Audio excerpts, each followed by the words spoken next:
Salut à tous. Et si on vous parlait d'un joueur aérien, un joueur classé tout simplement numéro 6 pour la draft NBA 2022 sur notre dernier big board. Il s'appelle Kendall Brown, il joue à Baylor. On va faire son portrait en 30 minutes chrono. Le profil de Kendall Brown, il est déjà sur notre site envergure.co. Vous pouvez aller voir nos émissions sur YouTube, sur Twitch.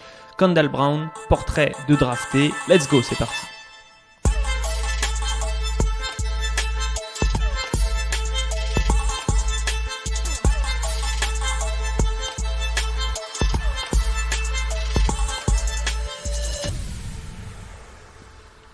Pour brosser le portrait de Kendall Brown, trois fines lames dans cette émission, Athos, Porthos, Aramis en quelque sorte. Manu, Hugues, Alan, salut messieurs. Salut à tous. Salut à tous. Pour commencer, on va juste préciser les biais qu'il va y avoir lors de la discussion, qui vont créer du débat. Non, mais, Hugues a classé Brown 5e de son dernier big board, Alan 13e. Manu, tu n'as pas encore révélé ton classement, me semble-t-il, mais ça ne devrait pas tarder. Je viens de le changer en plus. Ah, tu viens de le changer. Bah, tu nous donneras en exclusivité Bien sûr. le changement que tu as effectué. Manu, donc, tu n'as pas encore de big board sur le site. Peut-être que tu en as un non officiel. En tout cas, c'est toi qui vas commencer à esquisser les contours de Kendall Brown, puisque c'est la première partie. Maintenant, vous connaissez le principe. Première partie, on vous donne une sorte de fiche d'identité du joueur. Et en deuxième partie, on débat plutôt de sa projection NBA. Donc, fiche d'identité, on commence par qui est-il ? Patrick Baldwin Jr., sa vie, sa famille, son parcours. Alors, Kendall Brown, c'est l'ailier de freshman de Baylor, né le 11 mai 2004 à Cottage Grove, dans le Minnesota. Donc, il a des gènes assez sportifs. Son père a joué à Southwest Missouri State.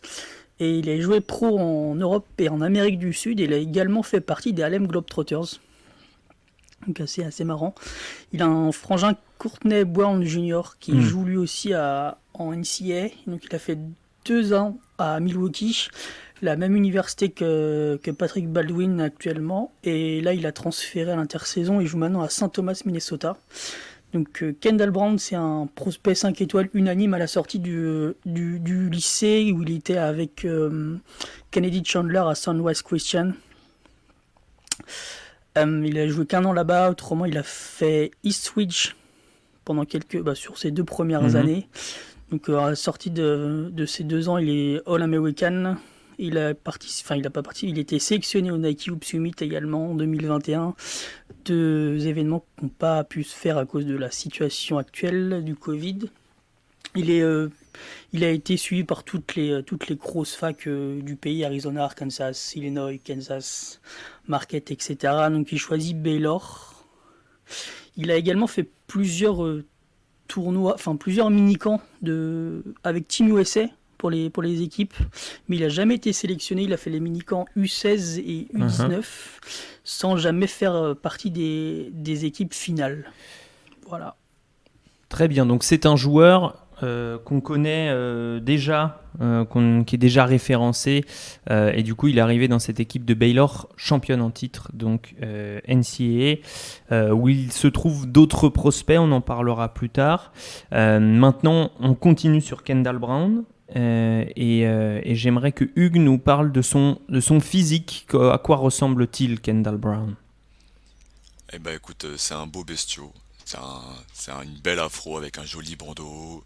C'est un mec qui est très flashy sur le terrain, vous pouvez pas le rater. Il fait 2m03 pour 92 kg, donc il joue du côté de Baylor en tant que ailier fort, voire petit pivot de temps en temps quand il y a des problèmes de faute. En termes d'envergure, on est sur une envergure mesurée à 210 cm, mais il faudra avoir les chiffres actualisés au combine lorsqu'il ira à la draft parce qu'il va y aller. C'est un prospect, comme on l'a dit, très très athlétique. Il monte très haut, il y reste particulièrement longtemps, ce qui est une de ses spécificités physiques. Et globalement, quand les défenses sont en train de redescendre, lui il est encore en train de monter. Très agile, notamment dans les airs, capable de changer de direction, d'adapter donc son geste, etc. Premier pas plutôt rapide, même si ça reste pas au niveau des élites NBA, même pour les ailiers. Latéralement, il y a plus un défaut sur la vitesse de pied. C'est pas vraiment un problème de rotation des hanches, c'est plus la vitesse de pied où lorsqu'il va être, on va en parler plus tard en défense sur des extérieurs, ça va être trop compliqué pour lui. Et enfin, pour terminer, sur la côté puissance physique, c'est un joueur qui met de l'impact, qui met du contact et qui, au niveau NCAA, prend le dessus physiquement sur ses défenseurs directs, que ce soit des ailiers ou des intérieurs. Très bien. Très, très complet, Kendall Brown. Est-ce qu'il il t'est apparu qu'il s'est épaissi depuis le début de l'année ou il est plutôt stable en termes de gabarit? Non, j'ai pas vu une grosse évolution. J'ai regardé les poids plusieurs fois et j'ai pas trop d'actualisation là-dessus, donc pour moi ça c'est assez stable. Très bien. Pour terminer la carte d'identité de Kendall Brown, il nous faut dire pourquoi. Pourquoi on parle de lui comme d'un prospect NBA. Qu'est-ce qu'il a à nous vendre? Et ça, c'est Alan qui va en parler. Euh, Si tu achètes Ken Brown, tu achètes un prospect qui peut jouer, je pense, au poste 3-4 en NBA, un joueur qui peut défendre sur ces positions-là, une menace de lob aussi, Hmm. sur potentiellement du deuxième rideau, un joueur qu'on voit peu cette année, malheureusement à Baylor, en tant que poseur d'écran pour ensuite prendre une décision sur short roll, vu qu'il est souvent cantonné à un corner. Je pense qu'il y a une mauvaise utilisation et une peu de créativité cette année pour son rôle à lui. Je pense qu'en NBA, il pourrait faire des choses en tant que poseur d'écran, vu que c'est un assez bon passeur, c'est un joueur qui sait prendre des décisions, un bon finisseur proche du panier. Donc on achète un joueur qui pour l'instant serait le seul non-shooter sur le terrain. C'est-à-dire qu'il faudrait 4 shooters à côté parce que sinon le spacing serait un petit peu problématique. Mais on achète un joueur qui a potentiellement ce potentiel de tir, un joueur qui sait passer, un joueur a une très bonne mentalité, un joueur qui défend plusieurs positions. Voilà. Ça, c'était pour la carte d'identité, messieurs. Maintenant, on va se charger de poser les questions qui fâchent ou qui ne fâchent pas, mais les questions de sa projection, les bonnes questions. Donc, dans quel rôle est-ce que vous voyez Brown dès l'année prochaine en NBA? Puisqu'on sait que la G-League est une ligue de développement, d'accord, mais c'est quand même mieux d'avoir du temps de jeu en NBA si on veut progresser. Donc, est-ce qu'il aura du temps de jeu? Et si oui, qu'est-ce qu'on va lui faire faire? Moi, je pense qu'il faudrait il faut pas le faire jouer comme on joue cette année, comme joue cette année à Baylor, le cantonner dans un coin, donc lui faire, même s'il tire pas énormément, donc je crois que c'est 20% de ses tirs en tout qui sont pris à 3 points. Comme il est cantonné dans un coin, bah soit il attaque une espèce de faux close-out parce que les défenseurs ne respectent pas trop son tir, soit il tire dans le corner. Moi, je pense qu'il faudrait en NBA l'utiliser un petit peu comme comment Memphis utilise Brandon Clark ou comment par moment Iowa cette année utilise Keegan Murray, c'est-à-dire poseur d'écran sur pick and roll avec un grand à côté qui peut tirer, lui donner un contre un dans la peinture parce qu'il est plus athlétique, plus athlétique, plus aérien, il pourrait terminer. Je pense qu'il faut le faire, il faut le rapprocher du cercle en NBA parce que là, je pense qu'on n'arrive pas à prendre toute la mesure de ses qualités offensives, à le cantonner dans un coin. Je l'ai beaucoup vu ces derniers matchs. J'ai l'impression qu'il y a une petite évolution dans les systèmes qui sont dessinés pour lui par Scott Drew. Alors, il y a aussi eu des problèmes de blessure à Baylor, donc il a eu un peu plus la balle en main. J'avais l'impression de voir, notamment face à Kansas, lors du dernier match que j'ai vu, Hugues, tu m'arrêtes si je me trompe, des systèmes comment dire, pas similaires mais quasi à ceux qui étaient dessinés à Florida State pour Scotty Barnes l'année dernière. C'est-à-dire qu'on va le faire arriver c'est lui qui va remonter le ballon, il va prendre de la vitesse puisqu'il n'a pas un premier pas comme tu l'as dit fou, et on va lui poser un écran et ensuite il va essayer de faire le décalage. Est-ce que toi c'est ce rôle-là dans lequel tu l'imagines vraiment dans le meilleur des mondes? Bah, c'est vrai que je rejoins avec Alan le fait qu'il faut l'approcher du panier. Pour moi, il y a une évolution qu'on va devoir avoir sur Kendall Brown. C'est en première utilisation, dans les premières années, l'utiliser comme un poseur d'écran, effectivement, lui donner la capacité d'avoir plus d'espace et de pouvoir utiliser ce dribble que personnellement j'apprécie beaucoup et cette finesse dans le joueur. Et à terme, dans son développement, parce que je suis pas un believer, un croyant du tir outre mesure, chez ce joueur-là, lui donner des ballons balle en main, utiliser sa capacité pour faire un décalage en 1 contre 1, peut-être un petit peu utiliser sa capacité physique au cercle, un peu ce que Miles Bridges est devenu du côté de Charlotte. Intéressante comparaison. Y a des comparaisons aussi qui se font en termes de faible volume de tir avec des joueurs type Glenn Robinson. Alors c'est pas très flatteur, hein, mais ou Otto Porter, un peu plus flatteur quand même. Quand il était à Georgetown, en termes de volume de tir en NCAA, hein, bien sûr, Otto Porter qui est devenu un shooter, on va dire, correct en NBA. Manu, moi, si je regarde juste les stats de Kendall Brown, je vois 76% au lancer, 38 à 3 points. Est-ce qu'il est vraiment cata au shoot parce que les pourcentages ne disent pas ça. Si on regarde juste ça. Hein. Kata, je sais pas si c'est Kata, mais il a une mécanique assez étrange déjà. Et même j'ai l'impression qu'en le voyant, même lui, il sait qu'il est pas bon au tir en fait. Et du coup, il va pas forcément en prendre beaucoup. Il a 14% de ses tirs sont à 3 points. Donc c'est pas foufou. Et comment c'était Moi, au je suis assez lycée d'accord, Est-ce faut qu'au lycée, vraiment il était plus adroit Comment ou pas Est-ce qu'au lycée, il était plus adroit ou pas Non. Non, il allait au cercle, c'était beaucoup de transitions, beaucoup de contre-attaques. Un truc où il est très très fort, c'est sur les lignes de passe. Il coupe beaucoup de lignes de passe qui lui fait pas mal d'interceptions. Il a plus d'une interception par match, là, si j'ai pas les stats exactes, mais de tête c'est ça. Ce qui lui permettait du coup de partir en contre-attaque tout seul, quoi, et de marquer. C'était principalement ça. Il faisait pas beaucoup de tirs, pas beaucoup d'attaques de cercle sur phase arrêtée. Ouais. C'était 21 tirs tentés en 3 points sur la dernière année, pour 7 mis sur un volume de 180 tirs globalement. Et pour compléter vite fait rapidement sur le tir, il s'est fait engueuler par le coaching staff de Baylor. Au début d'année, il les refusait tous. Et là, ces derniers temps, il en prenait un peu plus. Au moins avec confiance, il n'hésitait plus. Et il avait recommencé à ne plus les prendre. Et le staff lui est tombé dessus, ses coéquipiers lui sont tombés dessus et il commence à les reprendre dans un corner. Il est à 8 sur 21 sur l'année, ce qui est une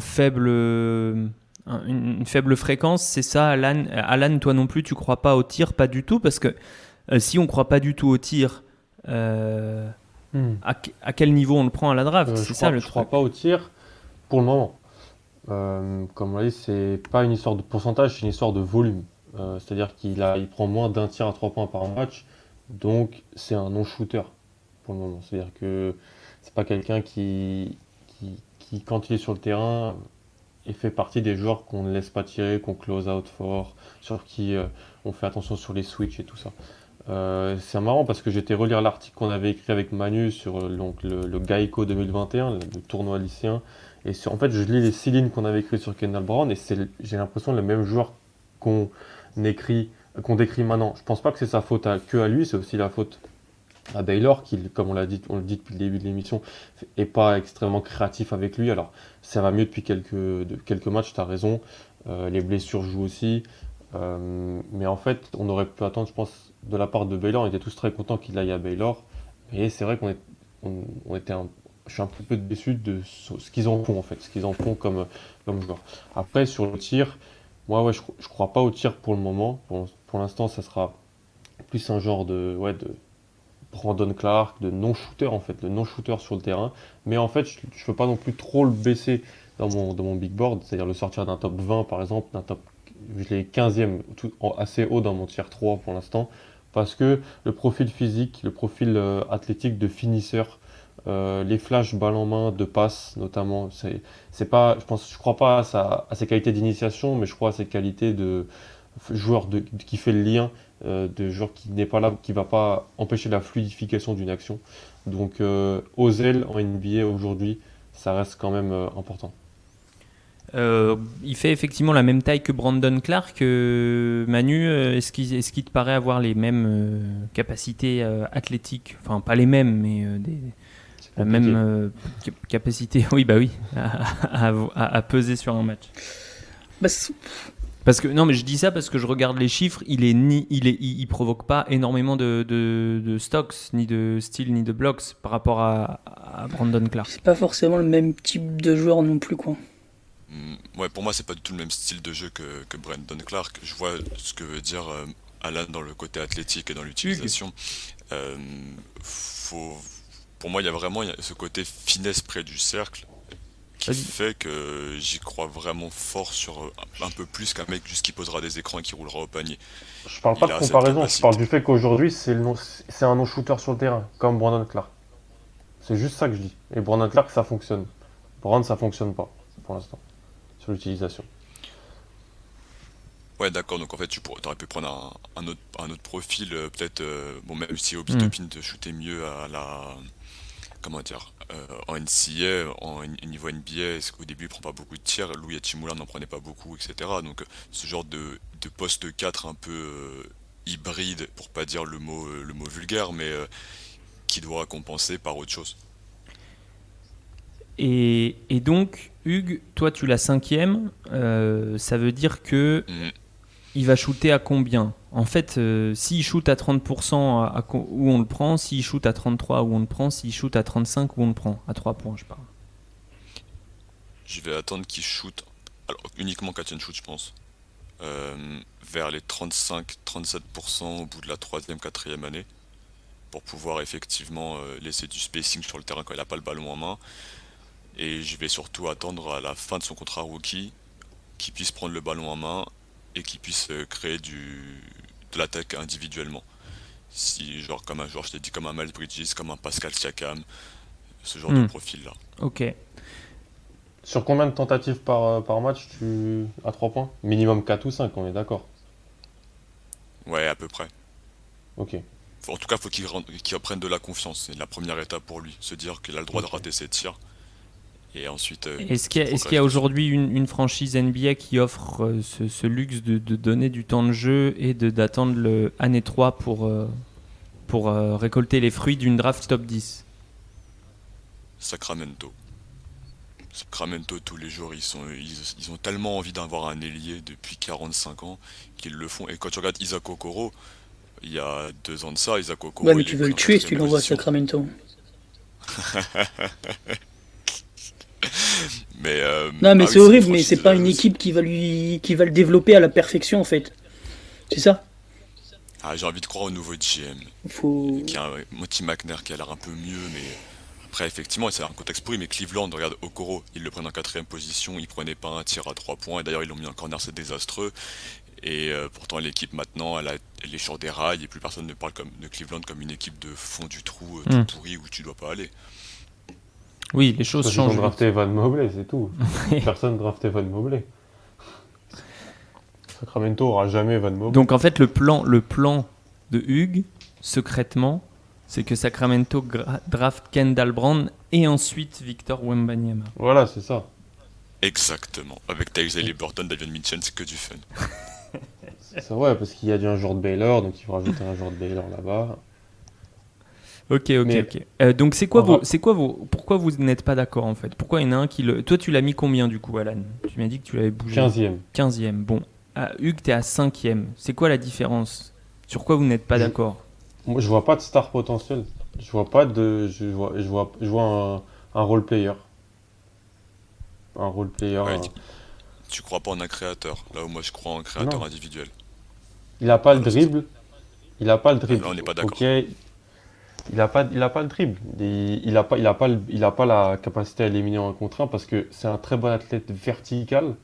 Mais sur le premier pas, la création de séparation d'un point A vers un point B arrêté, il peut pas le faire. Et je l'ai pas vu le faire. Donc, alors peut-être qu'il peut le faire, je serais surpris. Je l'ai pas vu à Sunrise Christian, c'était Kenny Chandler qui gérait toute l'attaque. Cette année, à Baylor, c'est une espèce de mix entre Flagler, Akinjo, entre les petits guards de Baylor.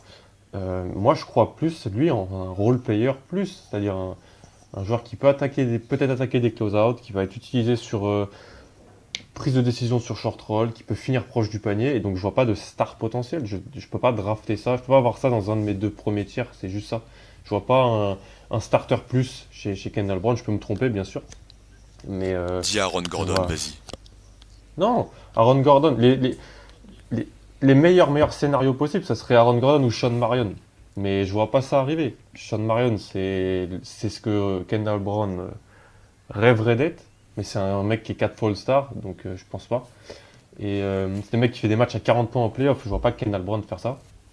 Et Aaron Gordon, c'est pas l'athlète qui est Kendall Brown. Honnêtement, je pense qu'on sous-cote un peu historiquement ce qu'est Aaron Gordon et ce qu'était Aaron Gordon.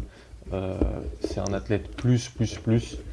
Et, euh, et je pense un bien meilleur joueur proche du cercle Hmm. que Kendall Brown. Donc j'aime le joueur, je pense qu'il sera utile, il aura plusieurs contrats en NBA, mais je vois pas l'incroyable upside que voit Hugues. Manu, est-ce que tu peux arbitrer, s'il te plaît? Est-ce que pour toi, il serait dans un tiers 2, dans un tiers 3? Bah, mais en fait, c'est un joueur que je suis assez bizarre sur lui. Je suis pas fan de ce que je vois, mais énormément envie d'y croire. Par rapport à la mec athlétique comme ça peut toujours servir. J'ai des flashs de quelques pull-ups en high school qui me dit qu'il sait le faire et que s'il entre les mains d'un bon staff NBA, il va pouvoir développer ça et ça va être que bénéfique pour son jeu. Mais faut vraiment qu'il soit poli et je sais pas trop s'il doit aller à la draft ou attendre un an de plus. Je crois qu'il ira. Hein. Bah je sais pas. Enfin, l'année prochaine, ils vont se retrouver avec deux guards qui vont avoir besoin de la balle et qui sont des gros scoreurs. Donc il risque d'être un peu plus effacé et avoir encore beaucoup moins de ballons que ce qu'il a cette année. Donc c'est compliqué. En NBA, il faut qu'il ait le bon environnement. Autrement, c'est cata et on se retrouve dans une situation à la Marvin Bagley d'un joueur qui joue pas au bout d'un an. On peut parler de la valeur qu'il aurait, puisque la valeur, c'est à la fois la rareté du profil. Donc, vous allez me parler de ça. Et c'est aussi, je dirais, l'adaptabilité du joueur. Dans combien de contextes différents il peut réussir. Alan, Hugues, est-ce que pour vous, sur ces deux critères-là, il est plus haut que par exemple d'autres joueurs de cette draft, ce qui veut dire qu'il serait top 15, top 10, top 5? Oui, la rareté d'un joueur qui est utile des deux côtés du terrain, pouvant vivre sans ballon, mais qui n'est pas un ball stopper, donc un joueur qui est un trou noir, c'est toujours intéressant. C'est toujours intéressant à avoir dans une rotation, parce que il faut des connecteurs, et dans une ligue de stars, il faut quand même toutes les équipes, elles ont des porteurs de balles, elles ont des joueurs qui ont besoin de la balle pour vivre. Lui, il pourra toujours faire sens, j'ai envie de dire. Ça, je pense que c'est pour ça que je l'ai quand même dans mon tier 3, parce que c'est un joueur que je pense a un vrai futur en NBA. Faut pas croire que les 60 joueurs qui vont se faire drafter ont un futur en NBA. C'est toujours ce que j'essaye de dire.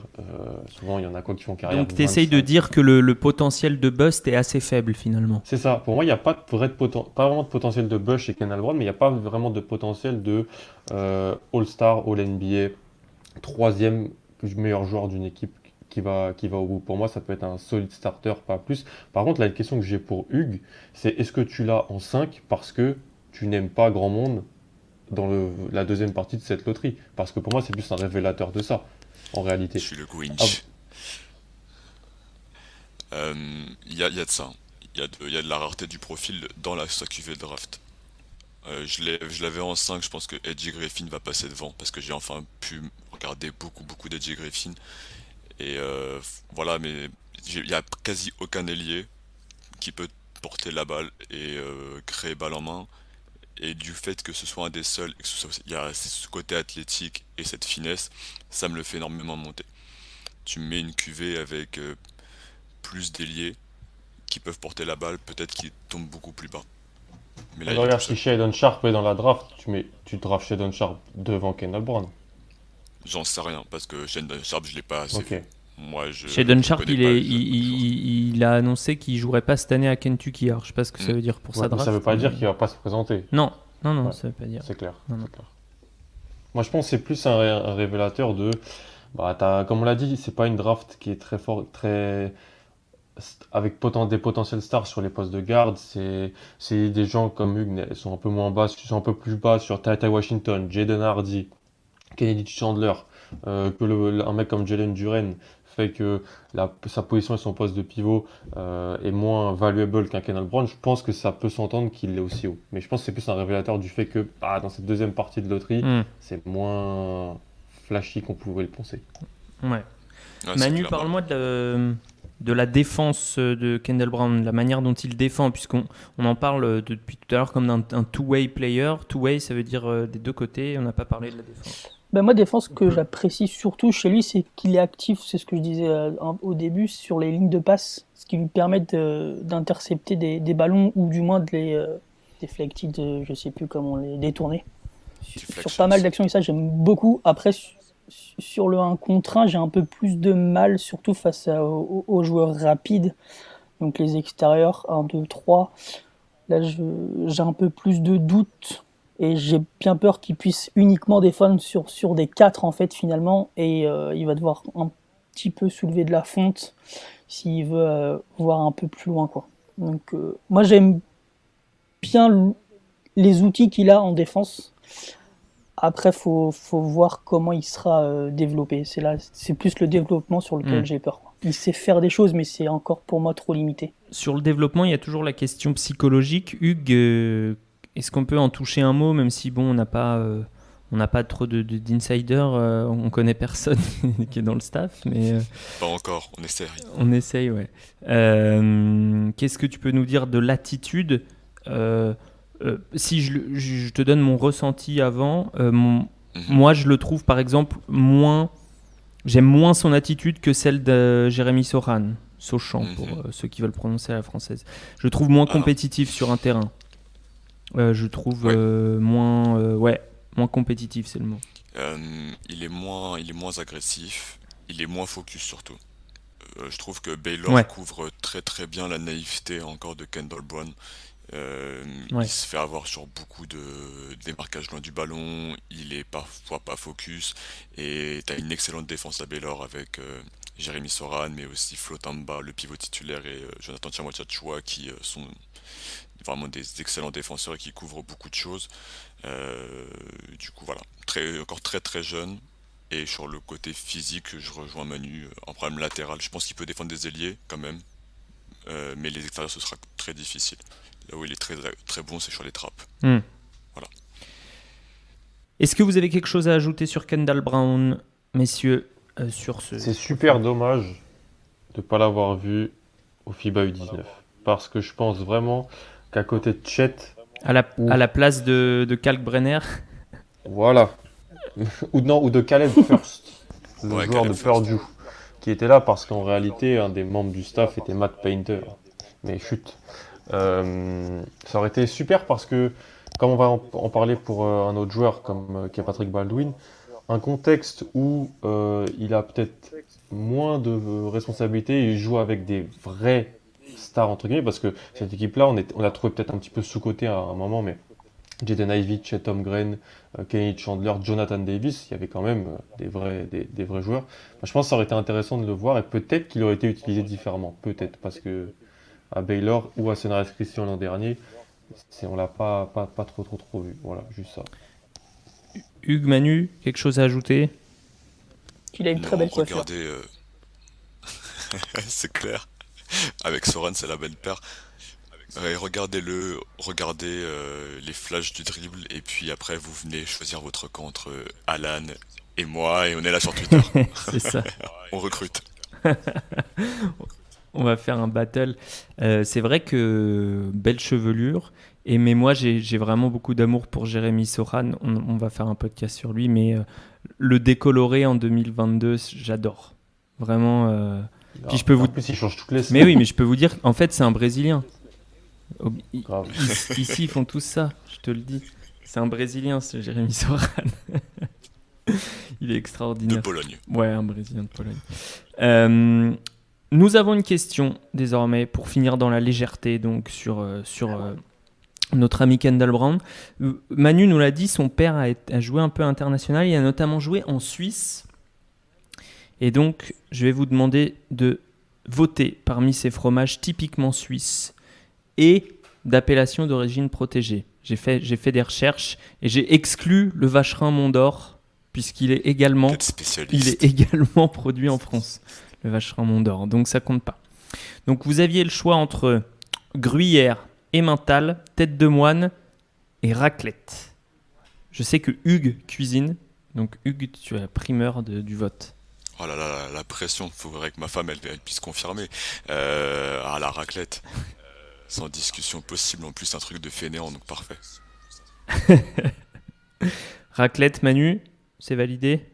Bah, je me demandais comment tu le manges en fait. Est-ce que c'est vraiment là, si on parle fromage à raclette, tu le manges raclette chaude, enfin normal, ou si tu le manges comme ça pour le fun? Avec ou sans croûte. Poivre. Tu le manges comme tu le manges comme tu veux. Tu le manges comme tu veux, vraiment c'est le meilleur fromage. T'as un petit appareil pour faire chauffer, tu peux faire des croque-monsieur, tu peux faire plein de trucs. Ah bah T'as ouais, le droit de raclette. faire ce que tu veux. Raclette. Mm. Et chez Alan. Tête de moine. Parce que Mais oui. Parce que je suis un hipster. Mais c'est extraordinaire. Je pensais que personne allait dire C'est tête de très bon en moine. plus. J'en Mais ai tête pas de beaucoup. moine, c'est en plus ça se coupe. Je sais pas si tu vois cet appareil, Oui, le ça rond fait là. des petits copeaux là. Ouais. C'est extraordinaire. Bon Tête bah de sur moine. Twitter, hashtag tête de moine. Hein. Par respect pour Nicolas Mathieu, je ne vais pas donner ta vanne sur la tête de moine, Hugues. Bon bah si, tu peux le dire Nico si tu m'entends, j'ai dit que t'avais une tête de moine. Je le vois très bien avec la toge, etc. Il serait incroyable. C'est clair, c'est vrai qu'il pourrait être sur l'emballage des têtes de moine, quoi. Messieurs, Kendall Brown donc est la raclette vainqueur de ce podcast. Vainqueur, on ne sait pas, mais pour Kendall Brown, mais pour la raclette, oui, une valeur sûre, c'est certain. Pour Kendall Brown, on verra dans les années à venir en NBA. On se retrouve très bientôt pour un prochain podcast. Abonnez-vous sur si vous écoutez, puisqu'il est possible que vous nous écoutiez sur YouTube, sur Ocha. On est aussi présent sur toutes les plateformes d'écoute. Donc si vous avez un abonnement, vous avez juste à vous abonner à notre podcast pour recevoir la petite notif qui va bien quand ça sort. Donc ça, c'est très utile. Abonnez-vous également. YouTube, Twitter, Instagram, Twitch, tout ça. Et à venir sur Twitch, on fait un petit teasing, Hugues, pour finir. Une deuxième partie avec la loupe des pros, c'est-à-dire qu'on regarde des matchs de prospects avec l'œil de joueurs professionnels, c'est ça? Exactement, on va aller sur les gros babards, comme dit Nico, ça va être incroyable. Excellent, très bon teasing. On se retrouve pour un prochain podcast. Merci Manu, merci Alan, merci Hugues et merci à vous qui avez écouté. Et bisous tout le monde, ciao.